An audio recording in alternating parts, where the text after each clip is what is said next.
it never really sunk in that I could be dead. Mortality was not realistic. And I remember very vividly thinking about this as a speed bump, and I'll just kind of get over it. Yogi Berra said that if life were easy, we'd all do it. And as fun as it is to quote Yogi Berra, it really just comes down to the fundamental word of choice. How are we going to choose what to do in this moment, given the circumstances that we can and cannot control? Because you become used to the guardrail. You become used to the hand that's holding you, where there's some level of consistency in what's happening in this new normal.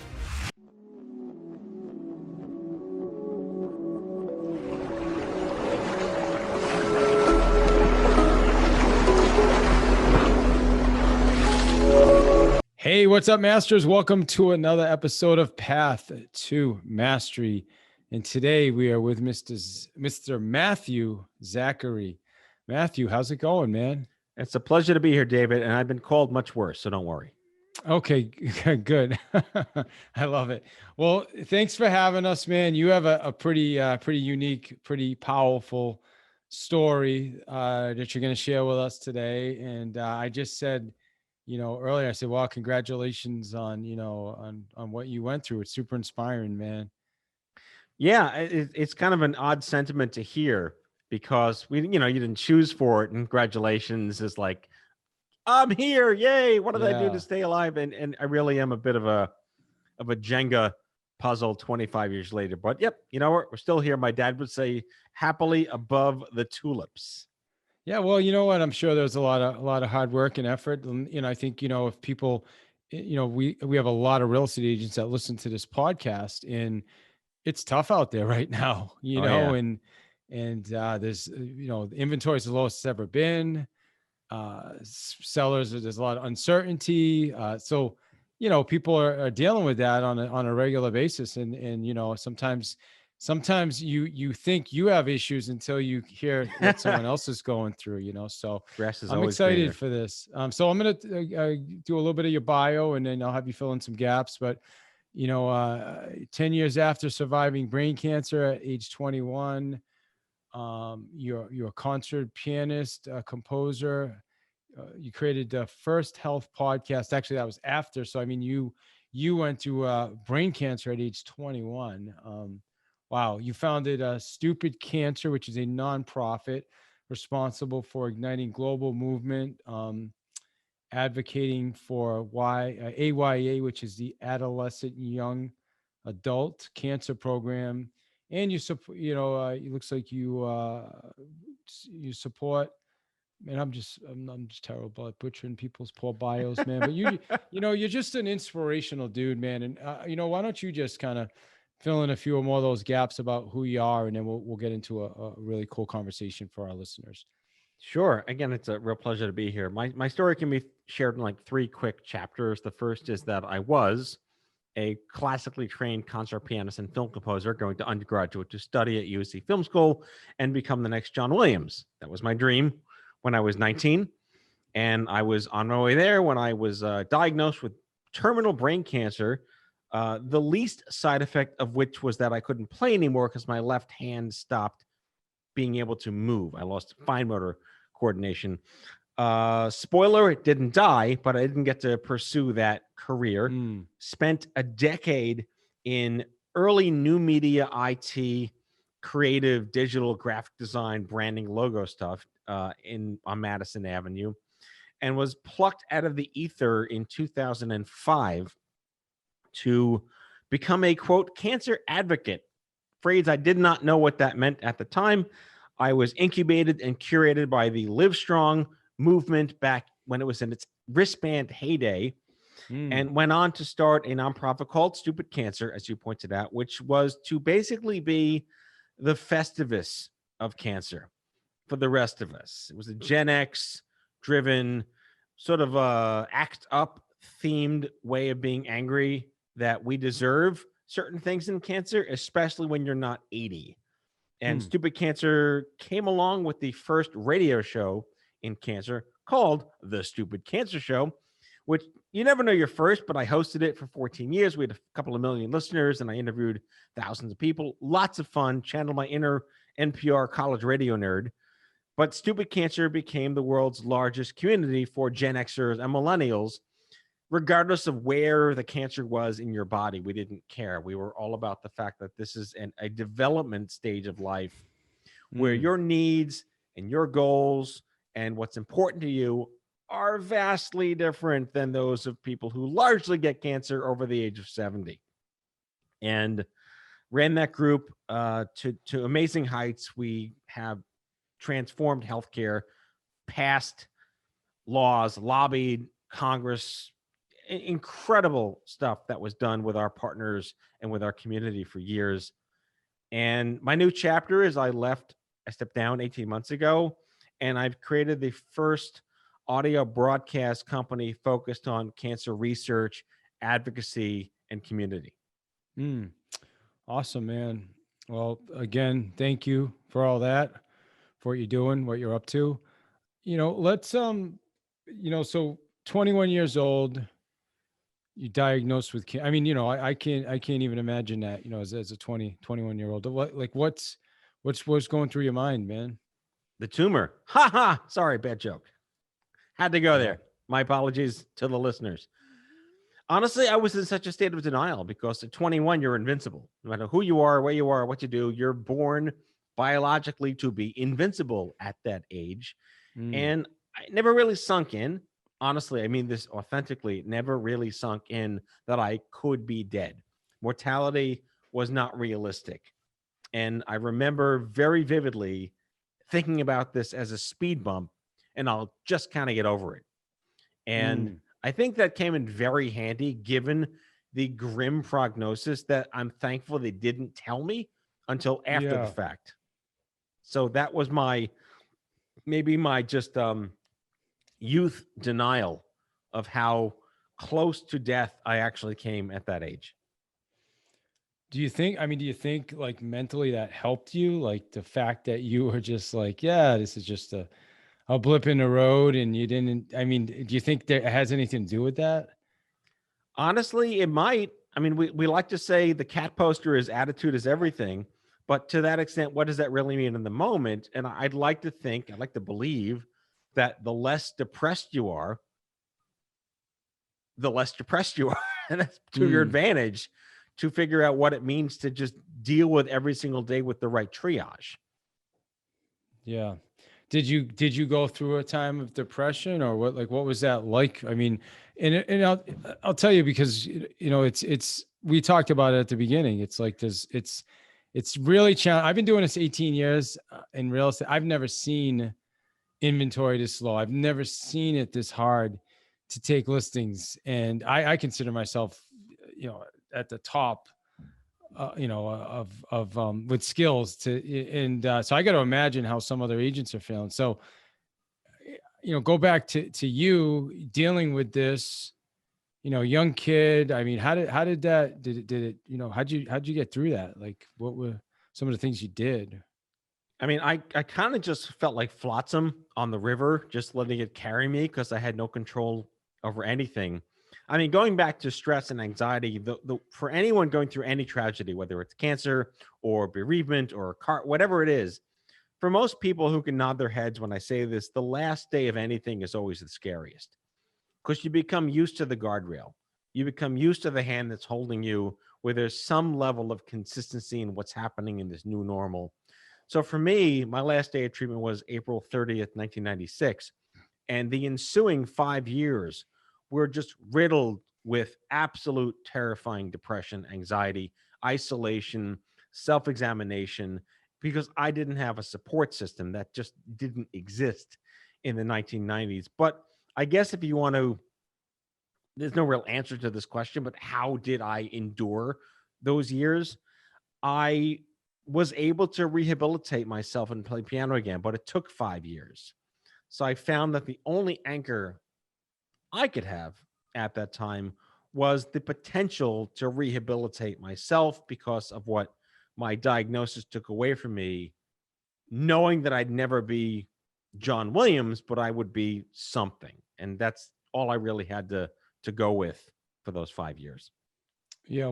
So the type of cancer that you had, what is the, I'm guessing you know what like the survivor rate is, things like that. Was Back it in a those days, it was 20%. oh wow. So yeah, so you really defied the odds, man. I have no idea what worked and what didn't work. I mean, I guess I've been asked that question, like, what got you through it?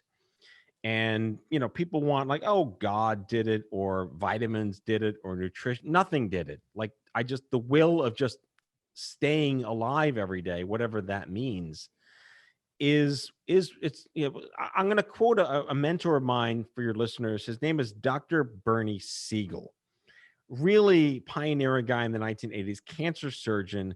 And this might seem like a no-brainer by today's standards, but he was the first cancer doctor that actually had the balls to say that it's more than just the biology that helps you live your life with and after cancer.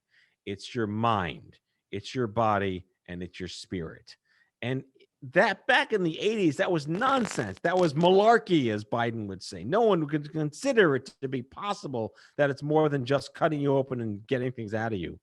And he Mm, became my mentor, and he helped me understand that his book, which is called Love, Medicine, and Miracles, is how you can choose to try to make sense of things you can't make sense of. So it's a long answer to your short question. And I think the idea is, how the hell am I still here? As the Jenga puzzle I said I was before, it's because of friendships and community. Medicine has certainly played a nice part in making sure this thing has been out of me. And mm, whatever miracle means to anybody through the context of how you want to define your space in the universe. yeah. So I mean, yeah. Well, it's and I'm going to go back to what I said earlier.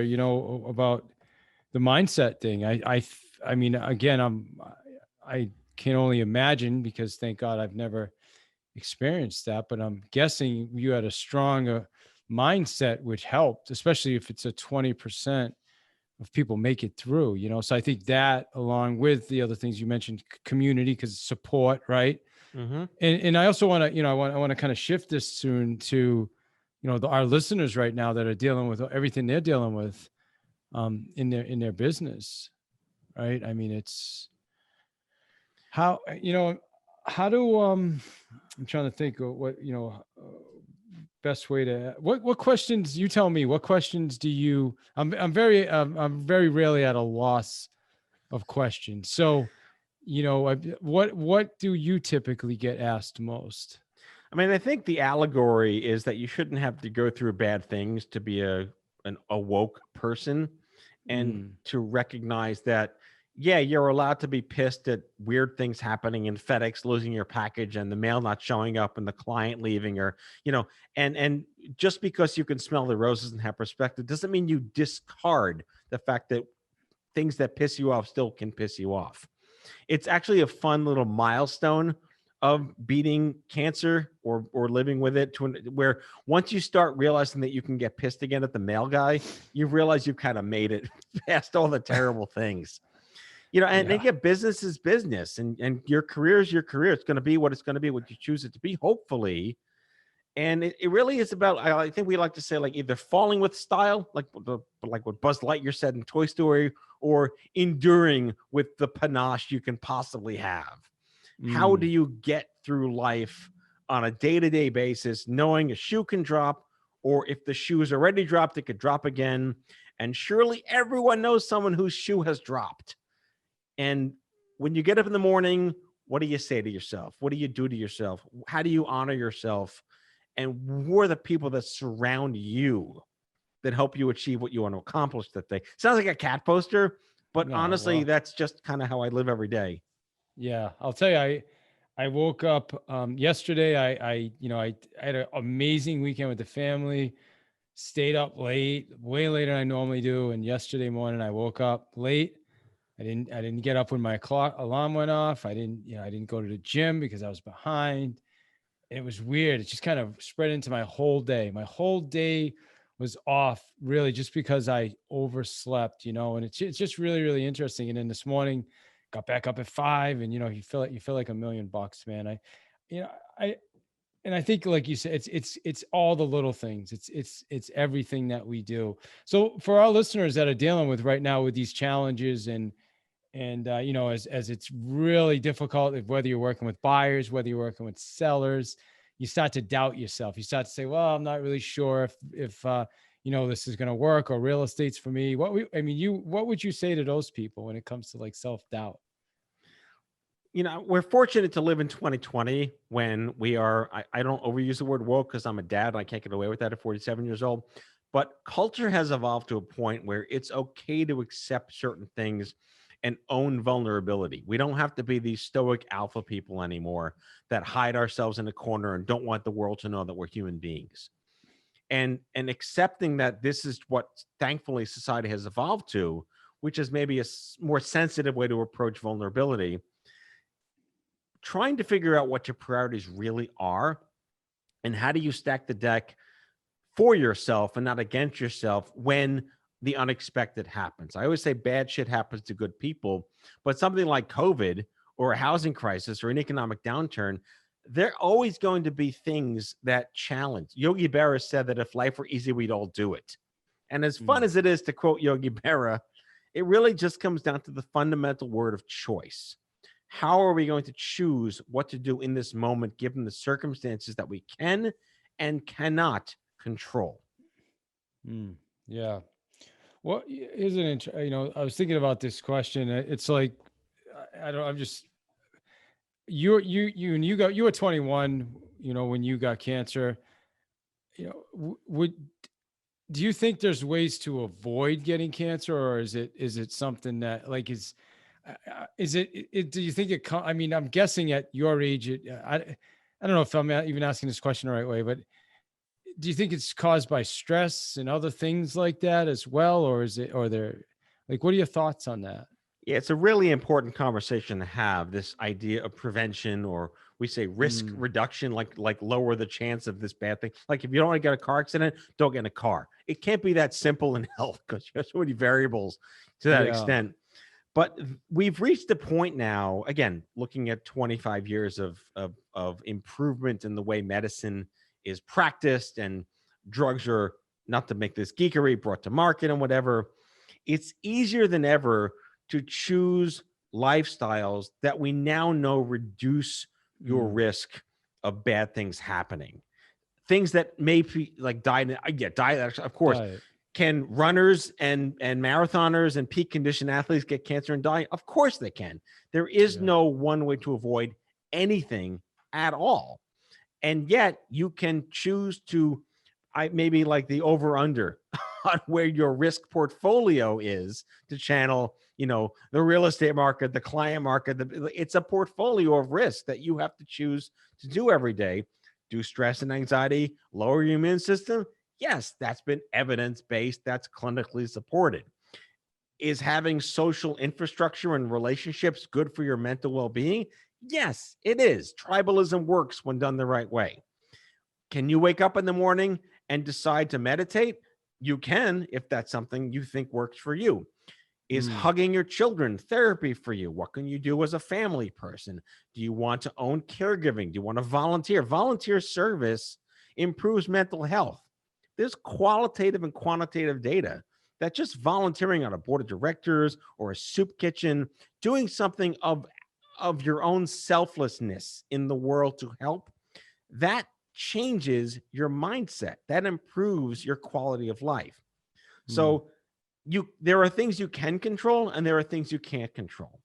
And typically people find a way to do the things that matter to them that they know can give them that little dopamine increase without clicking a like button on social media. And secondly, get off social media. Why do you say get off social media? Because I think it's consumed our humanity, and that anything we should do should be in small doses. I don't mean media. This is media. Good old fashioned interviews, conversations, journalism. Media is fantastic. We need media. I think social media, and there's a documentary out that I'm going to forget the name, Social Dilemma. The Social Dilemma. It's semi-conspiratorial, but you kind of want to like to lean in because people tend to get some vibe out of that. I really believe that as as a country, as a Mm, society, we become a little exasperated with the dopamine of the like button and defining ourselves by how other people perceive a fake online personality on superficial platforms. And that isn't me on a high horse trying to change anyone's mind, but in terms of how do we deal with everyday stress and anxiety, the simplest thing you can do besides going for a walk outside is turn off your computer for an hour. mm. Yeah, I agree with you. I agree. I think social media, it depends, how much you're consuming at the same time, right? I mean, if I I'm guilty of it myself. Yeah, you jump on, you post something, you get 10 likes. You're like, how come I got 10 likes on that and I got Right. 50 likes Yeah. on this other thing? Right. I don't know. I think it's human nature to an extent, but at the same time, if your whole life revolves around that and your identity is based on that, and I think that's unfortunately what we may see. And this is another whole conversation, but I've got three daughters, two younger daughters, and I think sometimes they spend too much time on tablets and stuff. Hmm. So let me ask you this: how do entrepreneurs and people listening to this, how would you say for them to use this conversation we've just had in their business and going forward? Everyone knows someone who's been through some bad shit. Everyone, if not themselves, and hopefully, if it's not you, then God bless you for not going through that. But everyone knows someone who's had it rough, who went through a patch that they didn't ask for, and they had to endure. They had to get through that. Mm, And how they chose to get through that are teachable moments for us. And again, going back to like get off my lawn 47-year-old, it's okay to talk to people again. The old school telephone. What was it like for you? And just to come full circle with a counter narrative to what I said before, when used like any tool, when used the right way, it can help you. And to that extent, there are platforms for entrepreneurs, for business. LinkedIn itself has become mental health therapy for business people. They entirely transformed their platform to include groups and communities where you can get the life hacks that you need, not just how to endure your business and learn how to do this and sell better and whatever. It's how do you be a better human being in that space at the same time. Leadership is learned, leadership is not earned. And I learned that a long time ago. And it really just comes down to how you treat yourself, should be how you treat your employees, your investors, your stakeholders. Because if you can't help yourself, you can't help anyone else. yeah. So that to me is my biggest takeaway. And going from the nonprofit space to the private sector, I've never been in the private sector. I'm not familiar with all these fancy little investor words and cap tables and whatnot. I'm learning, but I'm appreciating that my vulnerability is driving success. Not that I'm just deciding to make these decisions. I'm surrounding myself with people I trust who trust me. And despite pandemic and dealing with, my twins are 10. We can nod our heads on kid, COVID, school, public school. Like it's insane as we're recording this show. How do you deal with Mr. Rogers would say, how do you deal with the mad that you feel? I feel a lot of mad right now. And I'm Mm, choosing to surround myself with the right dose of tools and life prescriptions, not medical prescriptions, to make choices that I feel are in the best interest of my stakeholders, but more importantly, the best interests of my family and myself. yeah, man. Awesome. How do we help you, man? I would love it if people would learn more about my show, which is like I kind of call out bullshit in healthcare every day. All the stuff that makes people shake their heads is why is this the way it should be, and why can't it be a different way? Why is this so expensive? Why does this doctor not know this? What is wrong with this health system? Who is helping me figure this stuff out when I didn't ask to be shopping in the type 1 diabetes, the cancer, the lymphedema, the Crohn's and lupus? I didn't ask to shop in these stores. Why is this so ridiculous? My show is called Out of Patience with Matthew Zachary, and that is my ask of your community. Awesome, dude. Well, listen, I saw your Twitter too, and you have at wear a mask. Yep. And why is that so important, man? I mean, I wear a mask when I'm outside everywhere, but still, I can't believe there's still people that aren't wearing masks. Look, I'm a creature of data and science. It's my backstory. If you can't measure it, it doesn't exist. And you can measure the impact of collective mask wearing on the impact it has on vulnerable citizens. And as someone who represents 90 million human beings on this planet who've had cancer, they need people to wear masks. It's not about you. Yeah. Amen. So the final thing I'll say, I remembered, a few years ago, I'd heard, things weren't going great in my business, and I was doing CrossFit, and I hurt my back really bad doing CrossFit, where I strained my lower back. I got, I can't think of the name of the stuff. It goes down your leg through your nerve. Oh, sciatica? Sciatica. Yeah. It was brutal. And I'll tell you what, it was, what it did for me was it really put perspective on what I thought I was having problems the day before, because a few deals weren't going right in real estate, and it was a little challenging. And then I couldn't get out of bed the next morning. I was supposed to go see John Addison. I had like front row seats. I had to give them away. But it's interesting when people go through stuff like that. So I would just listen, all the listeners, the people listening to this, I would just encourage you to, just listen, to this and think about, just where you are and what you're dealing with, and just realize, it could be a lot worse, and just find some gratitude. I mean, that's what I do. I try to find gratitude in everything, That's a good word. What would you say? I mean, so somebody that listens to this, Matt, what would you say? What would you say the ultimate thing you want people to take from listening to this interview today? I would say it might not have been my best Q&A interview, okay. But that's fine. It's a different topic, man, and I'm used to talking about. So I appreciate you coming on, and I'm going to be better after this, as an interview. There's relevancy to everything, David. Relevancy to everything. Yeah. I think what I'd like people to realize is the only thing that ever made life better for other people are people. The only thing, do you want to elaborate a little bit on that? Or? No, I'm going to leave that a mystery. No, I'm totally kidding. Advocacy means different things to different people. And for me, it means that I have the chance to make what happened to me suck a whole lot less for the next person that gets diagnosed with cancer at 21 years old. What version of that applies in the industry? And this is why people branch off and start their own ventures, is they know they can learn from, I don't want to have a boss. Why? Well, I'm going to teach you why it's okay to not have a boss. The lessons we learn in our lives that hopefully teach us things, you then become the Yoda to the next Luke Skywalker, and that's paying it forward. And it applies from careers to parenting, to caregiving, to disease management, to just getting through life when bad things happen to good people. Well, hey, my friend, I just want to say I appreciate you. I'm inspired by you. I hope everybody listening to this is also inspired by you. And for people who didn't write it down earlier, what's the best way to get in touch with you? Email address or website, or how do we do that? MatthewZachary.com. I've owned it since 1997.